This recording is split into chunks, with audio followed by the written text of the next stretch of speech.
Welcome to Covenant Conversations. My name is Kyle Burkholder, and today my guest is Carissa Wott. Carissa is not only a clinical psychologist, but she is the closest thing we've got to a sleep expert. She will tell you what she has done in the sleep world and how she understands it so deeply. She's coming in to talk about all things sleep, how important it is, how we get it wrong, what are some best practices. She's going to lay it all out in a fascinating and wide-ranging discussion. And for your health, for your family, you do not want to miss this. So without further ado, let's get into today's conversation. Welcome to Covenant Conversations. My name is Kyle Burkholder, and I'm joined today by returning champion Carissa Wott. Carissa has long been my favorite guest, and judging by the reaction to the episodes, she's yours too. She hates to hear this and is wonderfully humble. But Carissa, thank you for being here. Thanks for being back. Glad to be here. Today, Carissa wants to talk about sleep. Actually, I think I've begged her to talk about sleep because it's a fascination of mine. We got into a random conversation about it at one point, and I was like, well, that's a podcast. Why don't we talk about that? At which point, Carissa, you informed me that a previous role you held in the world was some sort of sleep expert. Tell us about your background in the area of sleep. How did you come to be knowledgeable about it? Tell us more about that. Sure. So one of my backgrounds in psychology, which is my profession, is I did a lot of work in health psychology and medically related psychology. And so I had the privilege at this point, I don't know, probably 8 years ago, of being trained in treatment for sleep disorders and insomnia. And I got to briefly run a program at a facility that I was working at for insomnia treatment. And so I got to learn all kinds of stuff about sleep and how sleep works and how we can address sleep issues. And really got to learn how important sleep is for physical and mental well-being. So I kind of love it. It's like a little bit of a side passion of mine. So I know a little bit of information at least, and I'd be happy to share it. So your little bit is a lot more than the rest of us, especially watching social media and all the things that try to let you hack your body and all these things. Let me ask you the one personal question before we start. On a scale of 1 to 10, what is your sleep quality in general? I would go with 7 in general. Prior to kids, I would have given myself about a 9, and then things shifted a little bit, but pretty good overall. Okay. So there's good. Everybody listening, it will shift. Your age shifts it. Yep. For women, there are middle-aged things that happen. As you get older, there are different shifts that happen in your brain and your hormones, and it's always changing. So there is no perfect way to do this. Okay. Yes. We're going to start today. I'm going to let Carissa inform us. I got some big questions for her, but I wanted to start with a game because I'm going to take all of the social media hacks and we're going to play a game called It Helps, It Hurts, or It Depends. And to each of these, I'm going to just shout out a thing, and you will tell us related to sleep, it helps, it hurts, or it depends. Okay, so we're thinking right before bed. Here's where we're at. And now, are you ready? Ready. Okay, right before bed. I have a big meal. It helps, it hurts, or it depends? Hurts. It hurts. Ice cream. I don't have a big meal. I just have my big bowl of ice cream. Helps, hurts, or it depends? Ooh, depends on how big of a bowl, but typically hurts. Okay. A strenuous workout. Again, it's going to depend on the timing. Right before bed hurts. What about a leisurely walk? Helps. Hot shower. Too close, it'll hurt. If we give a little bit of space, it should help. Scrolling on my phone. The worst. Hurts. Hurts. Okay. Sex. Oh, again, it depends. I'm going to just stick with it depends. Okay. That's fair. She avoided that one way better than I thought she would. Checking your email. Typically hurts. In very rare cases, possibly can help, but typically hurts. Checking my calendar to remind myself what's happening tomorrow. Again, it depends on how you approach that, but typically that's not going to be helpful, but it could be done in a helpful way if you're really, really careful. Okay. Here's the slam dunks. Reading a paper book or an e-reader that's not a blue light device. Typically helpful. Again, that's imperfect. Right. Yep. Prayer. Typically helpful, but that can be used in a way that can actually be really destructive to sleep as well. So I'm going to say depends. So I hope people heard that so many of those had qualifiers. Actually, they probably, it's except for maybe the big meal, they probably all have qualifiers with them, besides that and maybe doom scrolling, which is important because if we're going to unpack how we get better sleep and why sleep matters to us so much, it's important for us to maybe get a little nerdy to allow Carissa to get into her nerd bag here with the foundational architecture of sleep so we can understand that. And then we can get back to some myths and some best practices. So I'm just going to hand you the microphone and say, get as nerdy as you want to get. Help us understand sleep architecture and how this all works in our bodies. Absolutely. Okay. So thanks for this. I actually asked Kyle to give a few minutes to actually, yes, nerd out on sleep and how it works. And so bear with me. There's a method to the madness. I like to understand things just for the sake of understanding things. That's just kind of who I am as a person. But when we start to also think practically about sleep and some of the recommendations for good sleep, knowing how sleep works can be really, really helpful for understanding and utilizing these recommendations well, especially for some of the things where we said it depends. We want you, there's no just simple do this, don't do that when it comes to sleep. There's a lot of it depends there. So thank you for bearing with me. And I'm going to take typically what I would spend an hour talking about and try to throw it into about 7 minutes. So let's go, let's buckle up. So first things first with sleep, we want to recognize that sleep is a critical function in our body. We need to sleep to survive. It's like we have a drive to eat food. We get hungry when we need to eat. We get that hunger because we need to eat food to survive. We get thirsty because we need to drink water to survive. We have this drive for sleep. We get sleepy because it's a requirement for us to survive. So sleep is critical, it's important, and it has this beautiful rhythm to it. So our body has this rhythm of a period of wakefulness during the day, and then we transition into a period of sleep. And once we get enough sleep, once we have consumed enough, for lack of a better word, we wake up and we engage in that entire rhythm again. So it's called a circadian rhythm because it happens over the course of about 24-ish hours. And this rhythm is actually controlled by sunlight. So the light of day is part of what controls this beautiful natural rhythm for our body. So as the sun goes down at night, our body becomes sleepy because when it gets dark, our brain tells our body to release melatonin and release serotonin. And these are lovely chemicals that help us feel sleepy and help us sleep throughout the night. And as light shows up in our world, those chemicals stop being released and we become more awake. Okay, so we'll maybe come back to melatonin and whatnot later, but for right now, light is very important for this rhythm. One thing that's important to know about this rhythm is that when we awake, we are typically full on sleep. So that hunger for our sleep is very, very low as when we awake. In theory, I know some people are still very hungry for sleep when they wake up. We'll talk about that too later. But what happens is that hunger is very low and that hunger grows throughout the day. We call that a sleep drive. So as the day goes on, we're kind of building this hunger for sleep, and it should get pretty high by nighttime. When it's time to go to bed, you should feel very hungry for sleep. That drive is very strong. We do have another kind of drive in our body that competes with this sleep drive, though. If we didn't have this arousal system that competes against that drive, we would look a lot like cats. We would kind of get a little bit hungry for sleep, take a little nap, wake up, and do it all again repeatedly throughout the day and night. So during the day, we have this arousal system, this kind of chemical system that fights against our sleep drive. So as that sleep drive gets stronger, our arousal system gets stronger to fight that. And at night, thanks to these chemicals kind of coming on board, we see that arousal system become weaker, and that's what allows that sleep drive to be strong enough to put us to sleep. So when we start talking about best sleep practices, we're talking about how we balance that drive for sleep and also that arousal system that's trying to keep us awake. And then the last piece of it that just is important to know, because we'll probably talk about it later, we have a third system in our body too.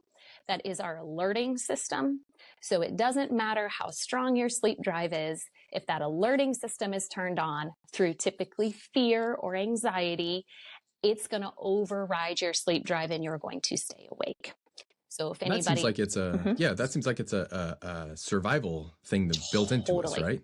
Super protective, right? Okay. Yes, yes. So if you've ever been drowsy and driving and feeling a little bit tired and kind of the head is nodding a little bit at the wheel and all of a sudden you hit the rumble strip, right? That makes you kind of brings that alerting system on board and then you feel awake again after that, right? So anytime we perceive threat, sleepiness goes out the window.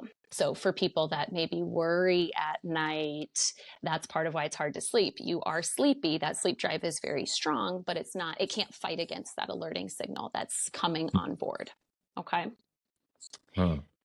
Okay, so So, is that kind of the fullness of the architecture? Or are there any more there's pieces we need more. to put in place before we start looking? There is more. Yeah. So that's kind of this general kind of how our sleep system works as a whole. But let's talk about when we sleep, because this is also really relevant for how we can sleep well. When we sleep, we don't just close our eyes, drift off into blackness. Our brain doesn't just turn off. Our brain is very active while we sleep, and we actually go through specific stages of sleep. All of the stages are important and relevant for good sleep and for good health overall. And so when we first fall asleep and drift off to sleep, for the first 10, 15 minutes or so, we're in a stage of sleep that we, call stage one. We're really creative. Okay. Stage one sleep is very, very, very light sleep. This sleep is so light that if you are awakened during this stage, you're going to actually think that you haven't fallen asleep yet. You're going to say, oh, I was just drifting off and somebody made a noise, or I was just drifting off and something happened and now I'm awake again. You actually were asleep. Your brain is so active, you don't realize that you're asleep. Okay.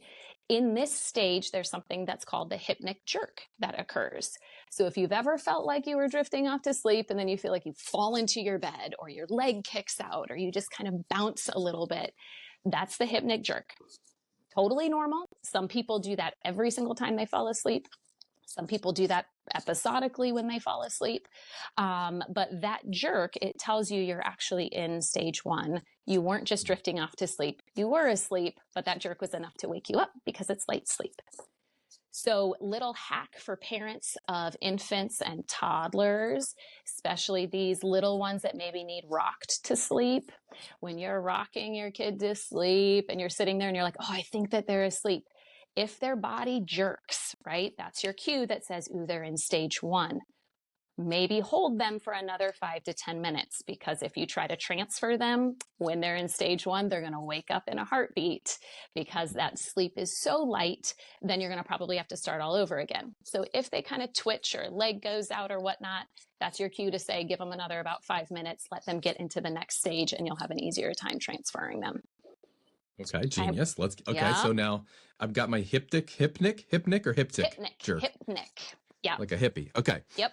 I'm starting a new band. I'm calling it the hypnic jerk. So I'm in stage one. How do I get out of that? Where are we going next? Okay, so the natural progression is stage two. Stage two is kind of a little bit boring. If you had an EEG, if you had electrodes on your brain, like that'd be fun. We could see sleep spindles occur in stage two on your little readout.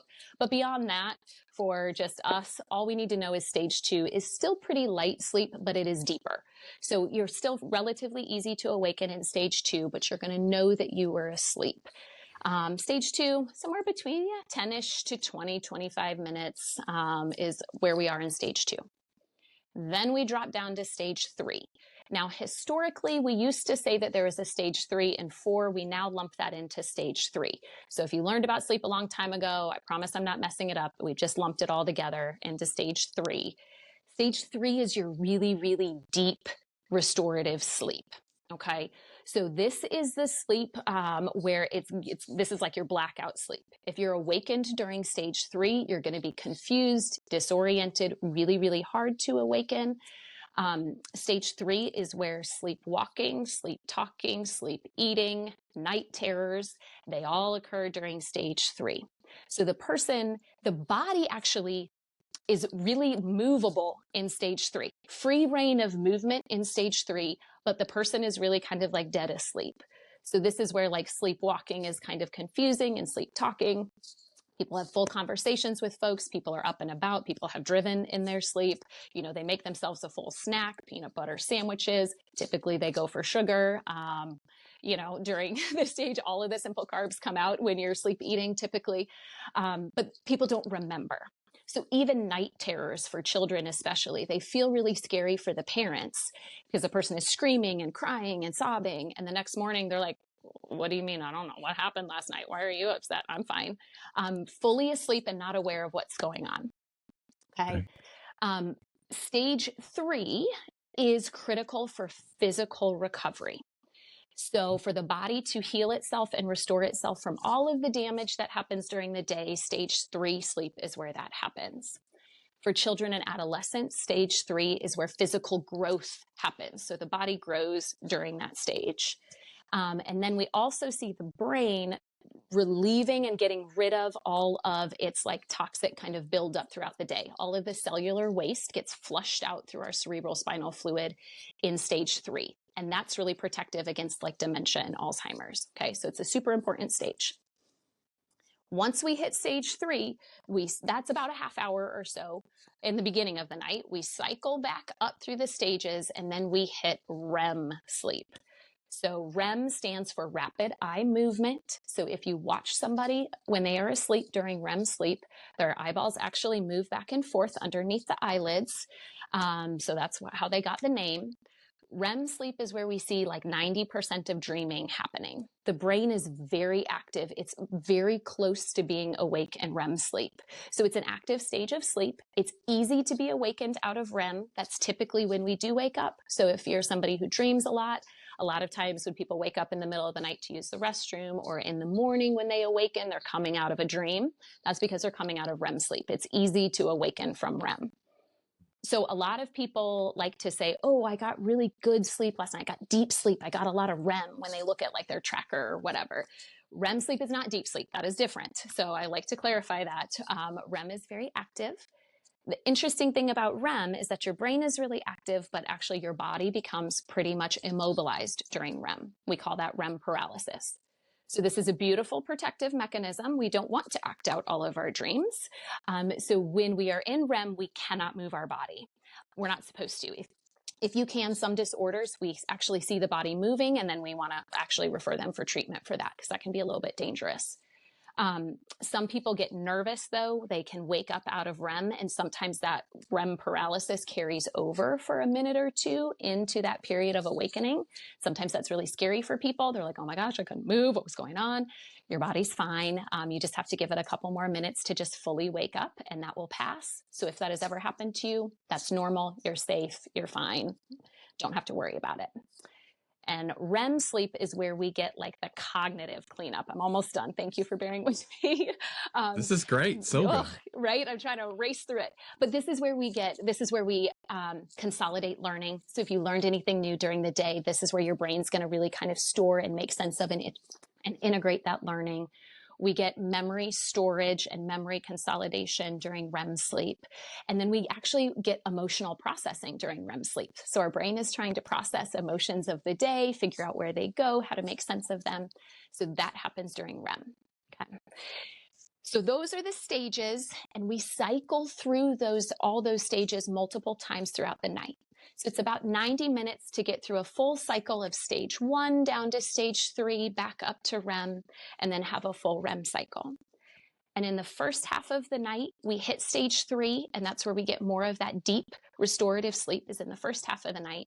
In the second half of the night, we actually don't go all the way back down to stage 3. We typically travel back down to 2 and then come back up to REM.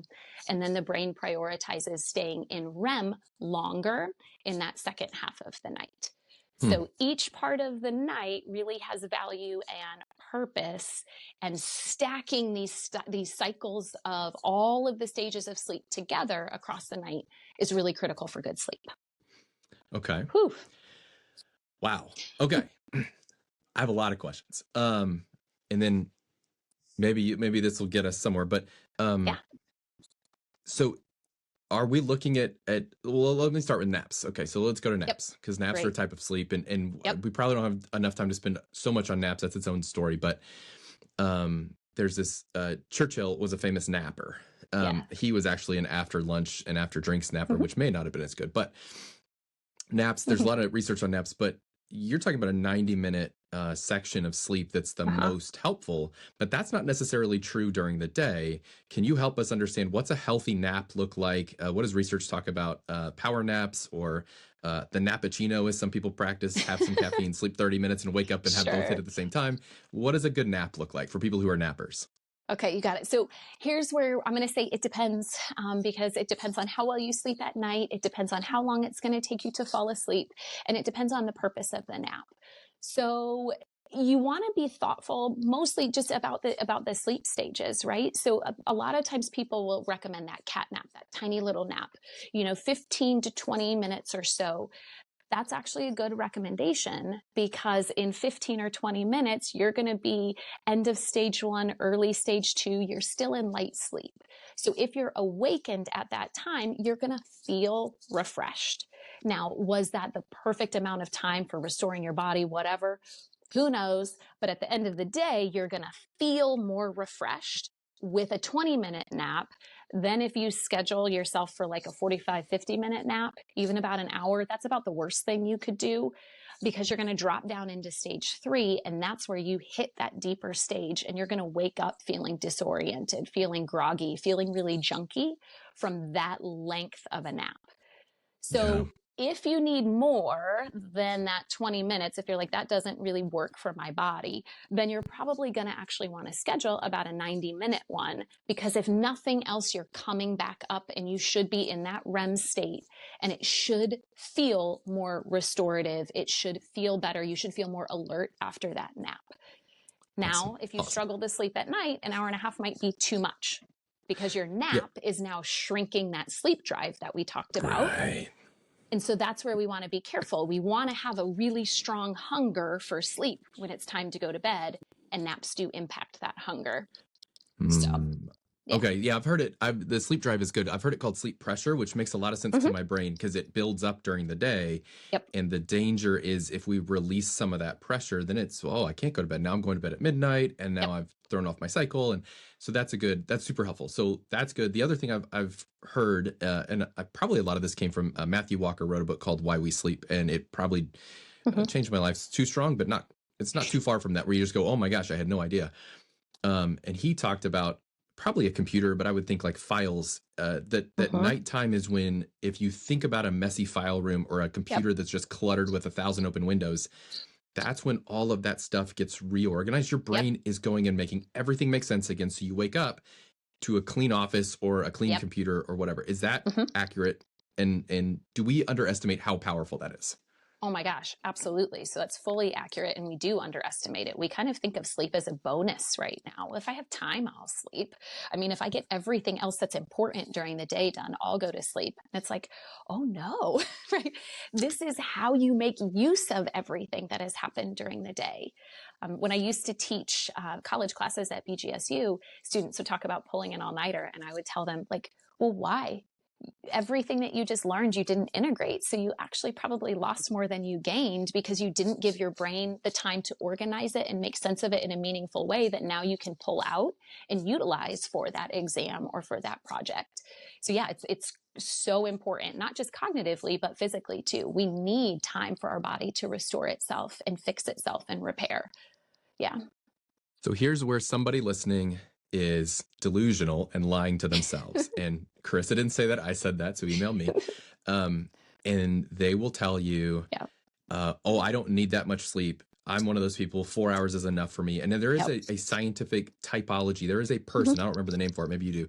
There's a person who is the like 4 hours is actually works for their body, but they're like Yeah. 1 in 1,000. They're very Yeah. rare. Yep. Most everyone needs 7 to 8 as an average. So talk Yep. through that timing so that the average delusional person who thinks they're doing fine with 5 hours and doesn't know that the research would say after a couple nights of 5 hours, they're essentially like drunk drivers in their Absolutely. cognitive abilities. Talk to me through the total number of hours in a night, just so we can get there.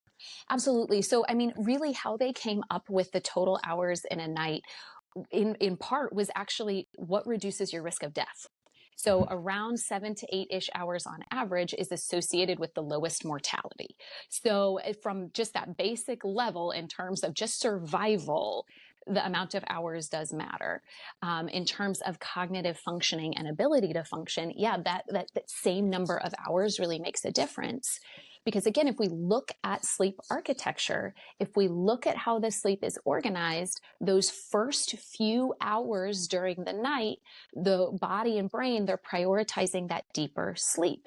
So good, you're getting a little bit of that physical restoration, that's happening, but you wake yourself up at 4 hours and you missed a good chunk of that REM sleep, right? Which is so critical for the cognitive restoration. And it's so critical for your brain to work appropriately and to think and to be logical. And so you're right, there are very, very select people that do actually operate okay with those 4 hours of sleep. But typically, when I look at somebody that's like, I only need 4, I'm okay. My first question is, well, how much caffeine do you use? Almost all of them are like, well, I love caffeine. It's my favorite. I use caffeine throughout the entire day. It doesn't actually affect me. I can just drink, monsters left and right, which, okay, I hate that anyways, right? That's a problem in and of its own self.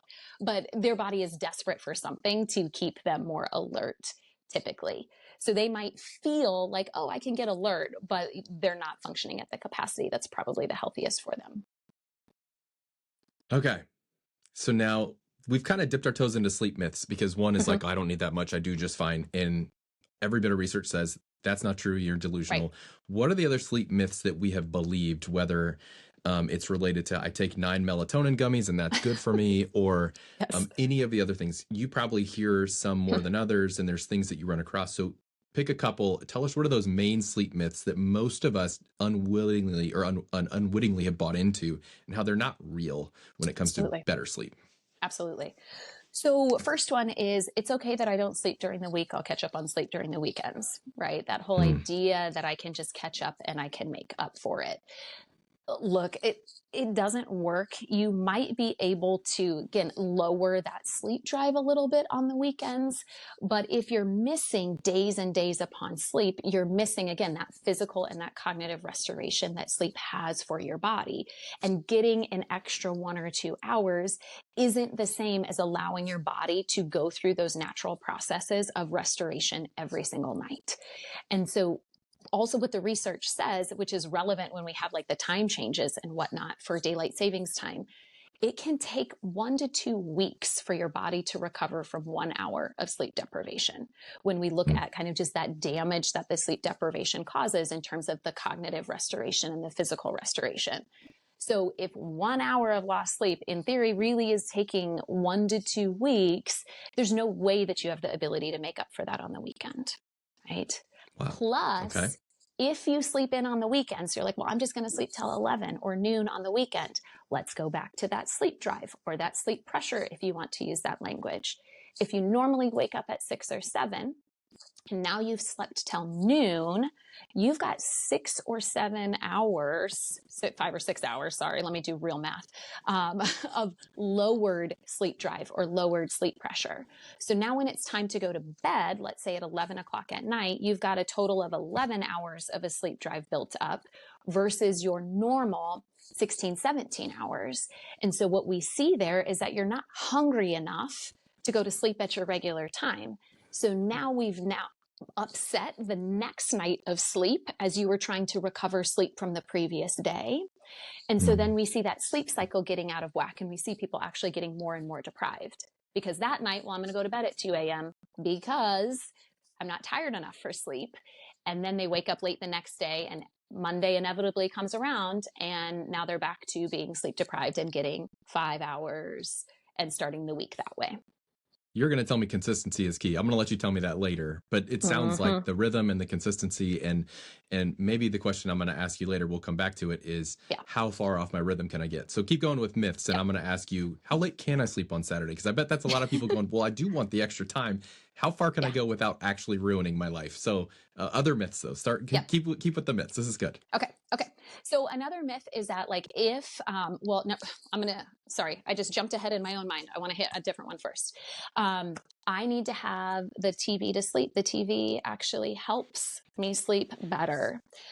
I like this. We have no TVs in bedrooms in my house. I'm a stickler on this. I hate it so much. I hate screens after a certain time. Tell me. I'm the same. No TVs in bedrooms, no screens in bedrooms. We are the exact same for every single person in the house. Okay, so there's a couple of things wrong with the TV. The first one has to do with the blue light. So at this point, most people understand blue light is not great for you at night. Blue light mimics sunlight. So if you're shoving a screen in your face, whether it's TV, phone, iPad, whatever, your brain thinks it's light outside. So now it's not going to be releasing the melatonin like it's supposed to, and the serotonin that help you get sleepy. So just physiologically, we don't like blue light. But then people come to me and they're like, well, but Carissa, I've got the blue light filter on my phone and I've got the blue light glasses. So that's not such a big deal. Okay. And then I say, specifically with TV, the second problem, which is maybe even a bigger problem, has to do with the fact that it's varying sound. So you have different voices, different volumes of sound, different kinds of music. And when we are sleeping, our brain is not shut off. Our brain is monitoring our environment all of the time. And it's basically listening to the environment and it's saying, is this information important enough for me to wake myself up? And so you're hearing all of that noise. And because it's changing all the time, your brain has to work very hard and your brain stays more alert to be like, ooh, was that important? Was it just a commercial? The volume went up. What does that mean? Did it go up enough to wake them up? Well, that voice sounded a little bit more angry. Is that actually a threat? I don't know what to do with that. And so you actually can't let your brain does not shut off in the way that it's supposed to with that much stimulation. So white noise or brown noise or pink noise, I don't know, we've colored all of these noises all of a sudden. I don't know why, but those noises are lovely because they are the same. They follow the same volume and the same rhythm. So your brain can actually ignore that. And that might cover up some other sounds that could be alerting to you. TV is not that. So I'm all for a fan or a white noise machine. I am not for a TV. Yeah, I've actually was looking into this. I know people that sports fans or murder mystery people, and it's like we in our conscious modern brain are not thinking the same way that our kind of reptilian instinct brain is thinking. Yep. But for a sports fan, all your stress levels are through the roof as you're waiting for the last minute thing or the final field goal or will they win or will they lose. When you finish watching a really exciting sports game, it's exciting. It excites your body. Your nervous system is like Vegas casino, just all bells, whistles, and noises. And the same is true if you're like, I love Dateline and it helps me relax at night. And like it might, but you're also wondering who's tapping on your window right now. And it's not just what we watch, but what I think was super interesting to me is so much of what we watch just as modern consumers is by nature stressful to our like the reptilian brain, the parts of our nervous system that are not being dictated by our rational brain going, well, this is not a threat. It's on TV. My body doesn't understand that. And I think that's hard for people to get through because I want to watch, Monday Night Football until 11 and then go to sleep at 11:05. You're not going to sleep. And if you do, it's not good sleep. Is that accurate? You got it. Yeah. We typically need like an hour or two for our system to actually quiet back down and calm back down. Yeah. You got it. You got it. And I think we pair that too with, it kind of goes along with other myths and other best practices. But the more time that you spend in bed doing things that are not sleep, the more that you condition your body to be awake in bed. So if anybody has ever been sitting on the couch feeling really, really sleepy and you get yourself up and you go to bed and you lie down and all of a sudden you're like wide awake, that might be a good indication that you have trained your body to be alert in bed, right? We want the bed to be a place where you protect it and it is a place for sleep, right? So sleep researchers have very clear rules. Bed is for sleep and sex only because other activities in bed train your body to automatically become more alert and awake when you are in bed. So if you get in bed and scroll for hours, the second you get in bed, your body's like, well, I'm ready. I'm awake. I'm supposed to be awake for 2 more hours. I've got work to do. I've got things to hunt down on the internet and rabbit holes to get to. So we really want to try to remove all of that so that our body, when we get into bed, we want us to actually become more sleepy because we're conditioned to sleep in bed, right?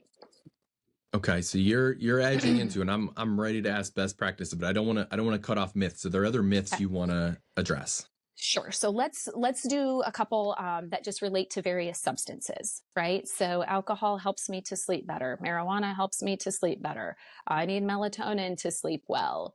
I put those in the myths section because most of those don't actually help you sleep better, at least not the way that people are using them. So Yeah. alcohol in general, marijuana in general, both of them really do appear to reduce REM sleep. So yeah, you can fall asleep. You use them, they do put you to sleep. You get to sleep faster, but then your brain starts to prioritize that stage 3 sleep with those substances, and you don't get enough REM. And that Yeah. puts you out of balance. So then the next time that you don't use them, your brain goes into what's called REM rebound. And then you have too much REM for the next 3, 4, 5 nights to try to make up for the REM that was lost. And then you're missing that deep restorative sleep. So in general, there's a lot more reasons why they're not the best for sleep, but in general, you're kind of destroying your sleep architecture. You're not going through the stages like you're supposed to when you use those substances to put you to sleep. So with NyQuil, Benadryl, alcohol, marijuana, these things in general, would it be safe to say what you're essentially doing is you're shutting down the computer? The computer's not staying on to do the cleanup work it's trying to do overnight and all that stuff. Instead, you've just closed it so that when you open it the next day, it's got the same junk happening because you essentially bypass the cleanup portion. The restoration doesn't happen, and so blacking out is not the same as sleeping. You got it. Beautiful. Beautiful. And even if you don't black out, we're still seeing that same pattern, right? 2 or 3 drinks, right? Like that can be enough to destroy your sleep. And for some people, 1 drink can be enough to destroy the sleep. So if you are somebody that likes to have wine with dinner or whatnot, we usually say, stop drinking 3 hours before you go to bed to give your body the time to process it. And we don't want to use these substances as a sleep aid. Okay. Which then takes us to melatonin, because we're like, okay, well, but Carissa, you said your body produces melatonin and that makes you sleepy. So melatonin is the better option because I'm just supporting my body's natural, chemical production, which in theory, like that sounds okay. The problem is that we are hyperdosing people with melatonin right now.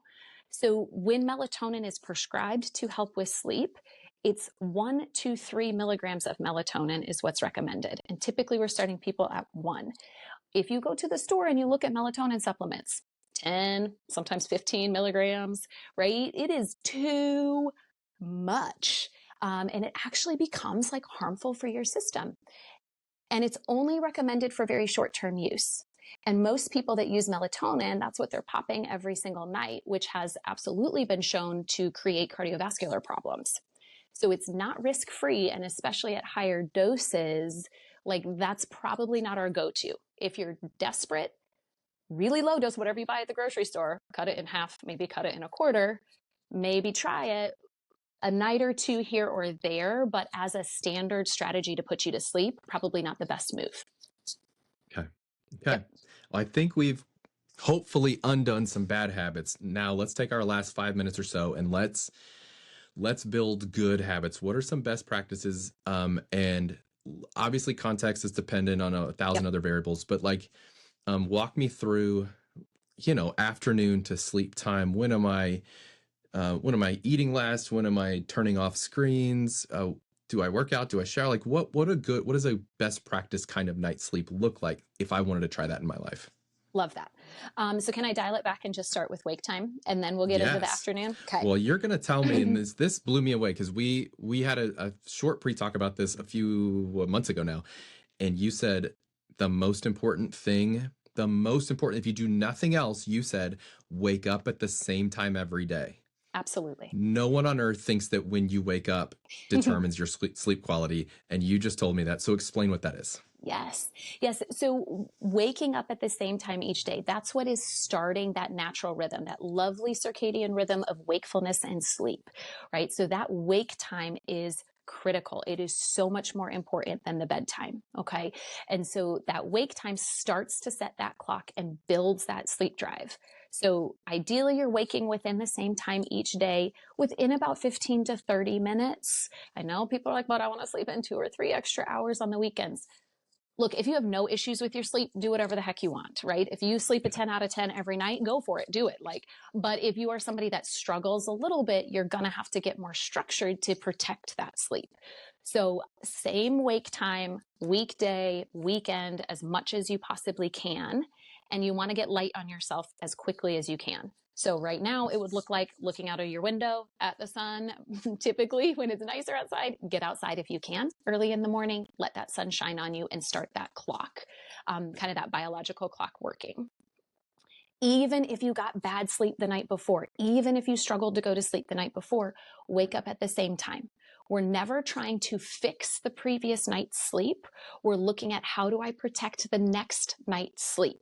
And so even if you got junk sleep and you only slept for 4 hours and you're like, I don't want to get up at 7, but I got to get up at 7, wake up at 7. That's going to build that sleep drive and you're going to be more hungry for sleep.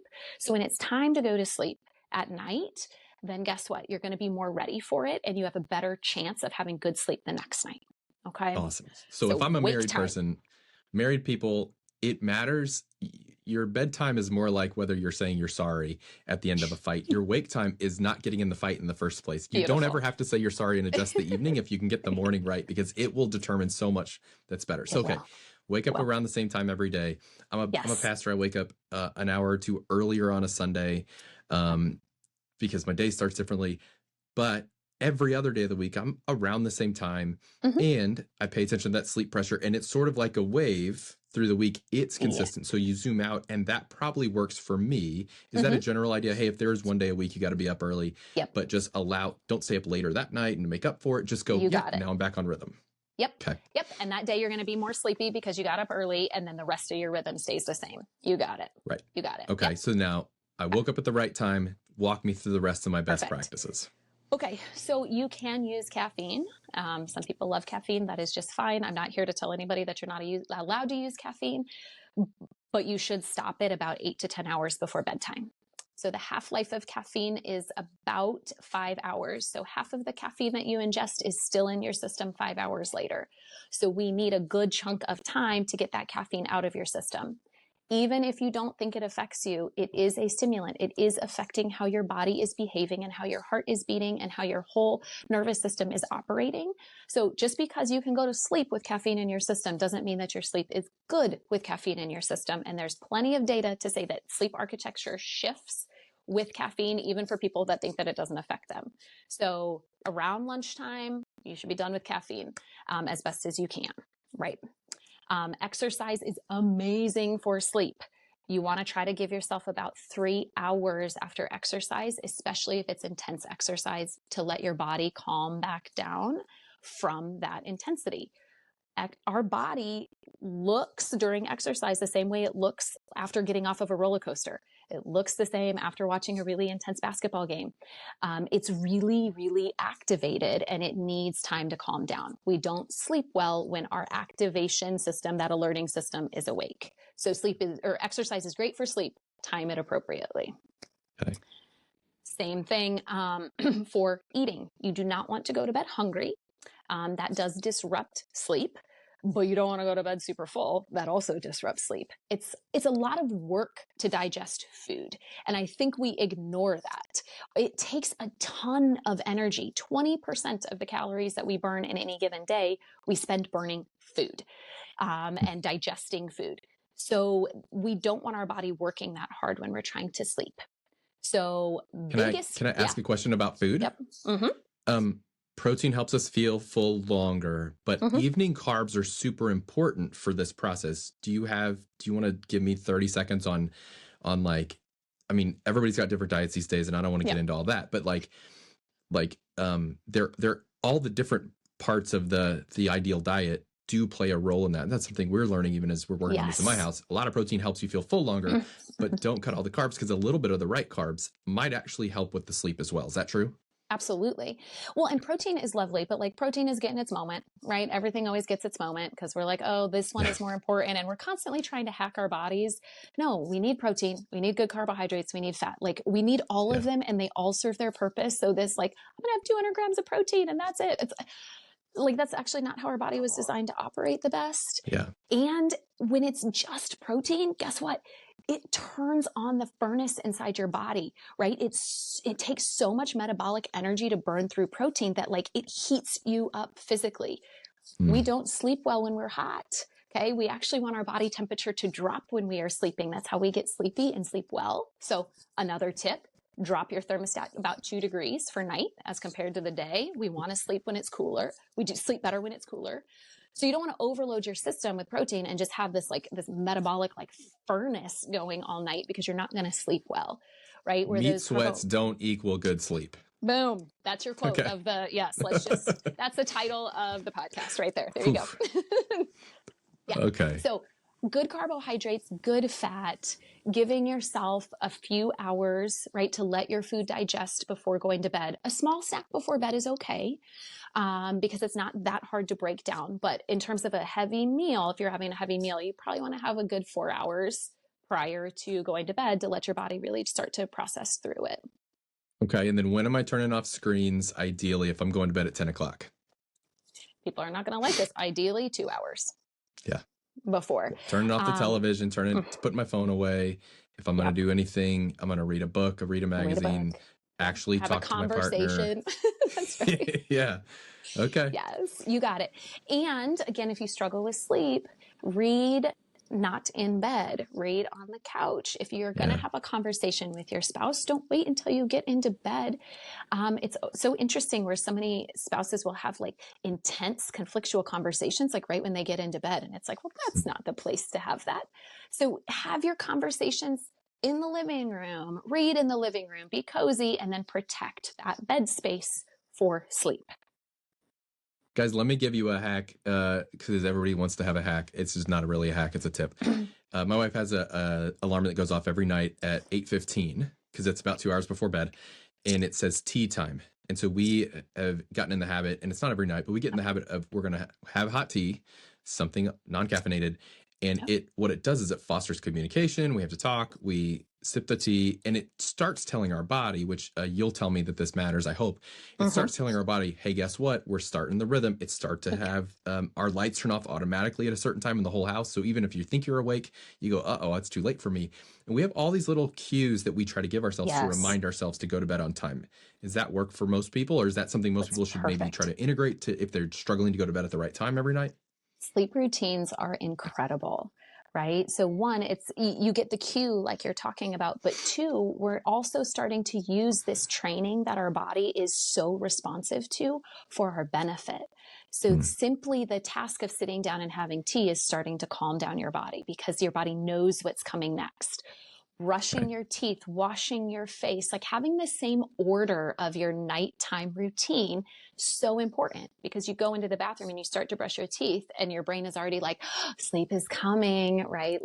Get ready for sleep. You become sleepier as you engage in that routine, which is beautiful. It helps you drift off quicker. So yes, a sleep routine, whatever that looks like, is wonderful. And it can be long, it can be short, it doesn't matter, but having that ritual or routine is great. A lot of rhythm, a lot of consistency, a lot of routine. Carissa, I have taken so much of your time. I know you have a hard stop coming up. And so let me ask you, do you have final thoughts, a last word, a one big summary? What's the last thing you would leave us with before we are finished here today? Okay. So view sleep as important. We don't want to stress out about sleep, because if you stress out about sleep, that will keep you up more than anything else that is out there. So it's not something that we want to stress out about, but it is something that we want to be intentional about and that we want to protect, because it is a critical rhythm for our body. It is a gift to us. It really helps our body work well. And it's special. The ability to just get to lay down and to get to shut off and have our body do stuff without any effort really on our part is a gift. And we kind of we need to treat it like a gift, and not like it's just this bonus thing that if we happen to have enough time for it, we'll let sleep be a priority. But we want to protect it.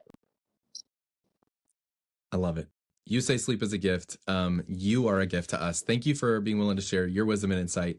I tell you, we're everyone's favorite. I hope they start telling you that you're their favorite, because it is just a blessing to us. So thank you for being with us and offering all that you have.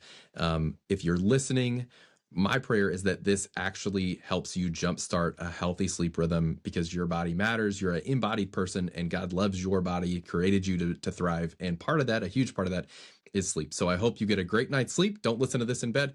And then we will talk to you next time when we come back on Covenant Conversations.